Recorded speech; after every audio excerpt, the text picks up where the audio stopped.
If you've been looking to improve your health, then you've undoubtedly come across the concept of counting calories. In this video today, we're going to talk about, does it actually work? Because there's been many accounts of which people have said that it does not help them. And there have been doubts about whether this is a helpful process or not. So in this video, we're going to go deeper in depth into that. Let's go. What's up guys, Newton Kwong here, helping you with long-term tips and strategies on how to eat better and live healthier. All of the information in today's video is for educational purposes, so if you are looking for medical advice, please consult with your proper healthcare professional. First off, let's just define what counting calories is. It's basically a process of collecting data. That's all it is. When you are counting calories, you're basically just collecting data about the energy content that you're consuming on a day-to-day basis. Counting calories is not a diet, it is basically a process of measurement, just like how you would step on a scale to determine your body weight or use a tape measure to take body circumference measurements. It's not a way of living, it's just a measurement tool. That's what counting calories is. If you have body composition goals such as losing body fat, losing weight, gaining muscle, then the process of counting calories is going to provide you with data that can be potentially useful for you in your journey. When we ask the question, does counting calories work? What we really want to find out is the data that we are collecting reliable, and are the conclusions that we're drawing from that data accurate and reliable as well? It's really in the collection of the data and the analysis of the data where all the confusion lies. Many of the people who get frustrated with this process of counting calories, they either aren't collecting all of their data accurately and consistently, so they're underreporting calories, or they're analyzing the data in an incorrect way. In order for me to get deeper into that, let me describe what conventional knowledge of calorie counting looks like. Basically, if I wanted to lose weight, I would want to eat at a calorie level that's underneath the amount of calories that I burn in a day. In order for me to figure out what that calorie level is, I'd go online and use a calorie calculator that uses predictive equations to figure out how many calories I burn each day. It'll ask me for a couple body measurements, then it plugs it into its own equation, and it'll give me a certain number. So for the sake of simplicity, let's say that the calculator says that I should eat underneath 2,000 calories a day in order for me to lose weight.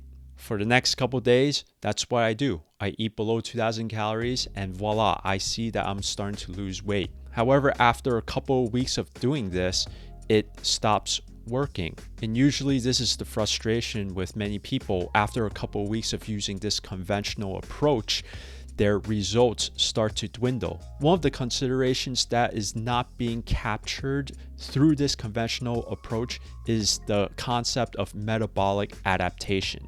As we lose body weight, our body is actually going to require less calories to run, meaning that we should be decreasing the amount of calories as we lose weight in order to keep up with our weight loss progress.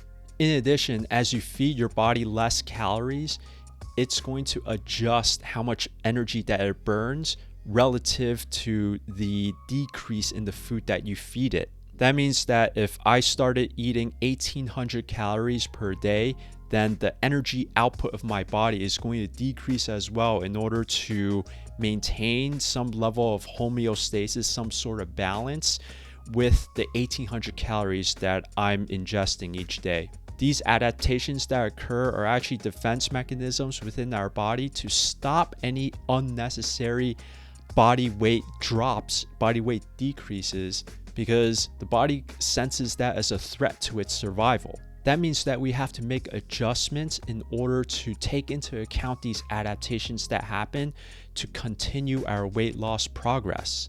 It's the failure in being able to overcome these adaptations during our weight loss journey that makes us question whether counting calories is actually effective for us. In order to account for metabolic adaptation, we've got to be very diligent in collecting our data in a very accurate way. And most people, they don't do that.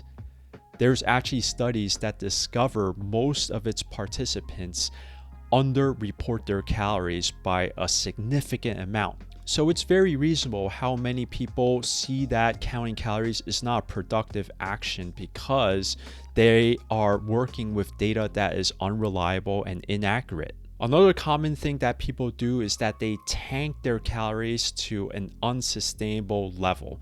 Let's bring back the example that I talked about earlier. Weight loss being at 2,000 calories, right? That's what the calorie calculator stated that I should eat below.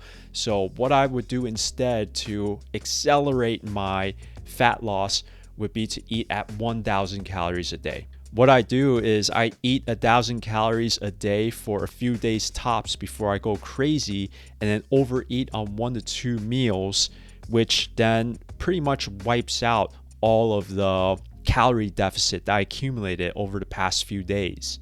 This is the experience that most people would run into if they were to tank their calories. In most cases where people claim that they're eating 1,000 calories a day, chances are they're underreporting the total amount of calories that they're eating.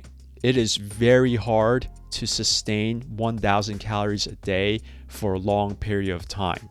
Our bodies are very smart and it's going to find ways in order to get the energy that it needs to survive and to maintain a certain level of balance. We're either going to unconsciously snack or just become so hungry to the point where we just give in to our temptations. Typically, once we finally do cave in, those are going to be the meals that we fail to track.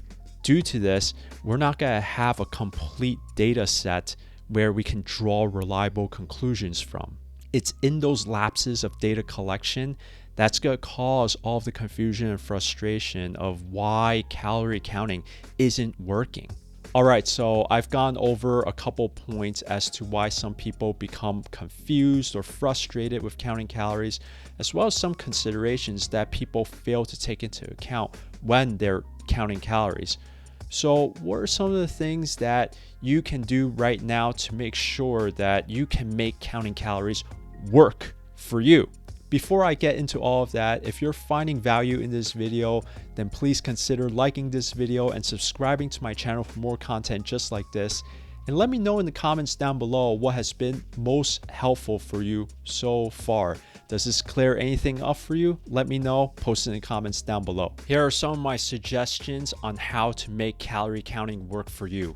Tip number 1 is to maintain a very manageable and small calorie deficit. So if you need to eat underneath 2,000 calories to experience weight loss, then start with a deficit of 300, which means that you'll eat at 1,700 calories, and see where that takes you. Do not tank your calories to 15, 14, or 1,300. And if you find that you're eating at that level, then bump your calories up a little bit. We want to make sure that you're eating at a point where you're still nourishing your body and you can sustainably eat that way for a long period of time. Also give yourself a little bit of wiggle room as well. Some days you can eat at 2,000 calories, and other days you might eat over 2,000 calories. But that's okay, because what is going to influence weight loss are long-term habits and behaviors. So if one day you're coming up over your calorie limit, then don't sweat it too much. As long as for a long period of time you average out at the deficit that you choose, you should be experiencing weight loss. What matters the most is long-term compliance to your plan, long-term adherence to good, healthy practices.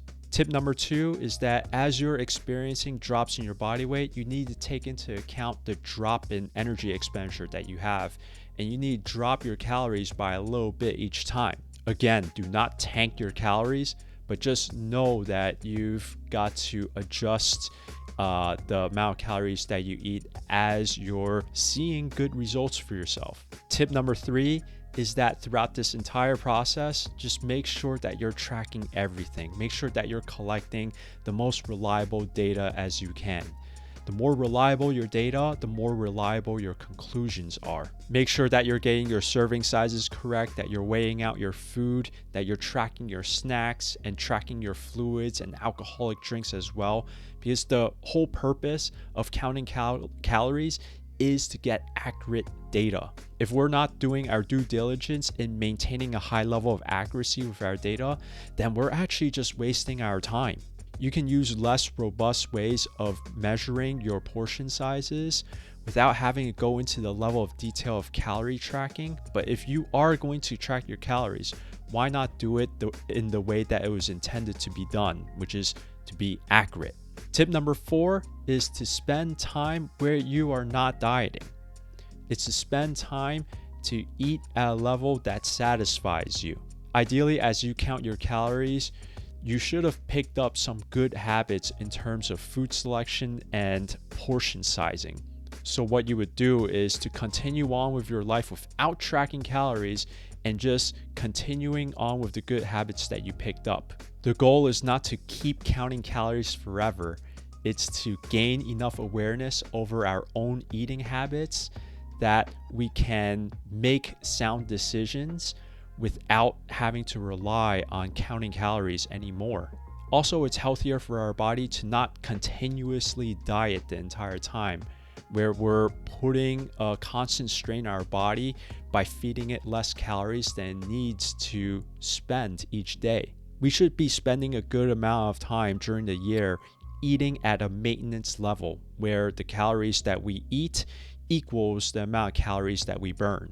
At some point, we want to develop the habits and the awareness to keep ourselves healthy without too much effort. So I hope the best of luck for all of you, and I hope that this video helps you out and it clears up some of the misconceptions about counting calories. Again, it's just a process of collecting data. It's the analysis of the data and the collection of the data that causes the most confusion and frustration. If you have any questions about anything that I've discussed in this video, please post it in the comments below and I'll do my best to answer them. Check out my videos on the next screen and I will see you in the next video. Peace.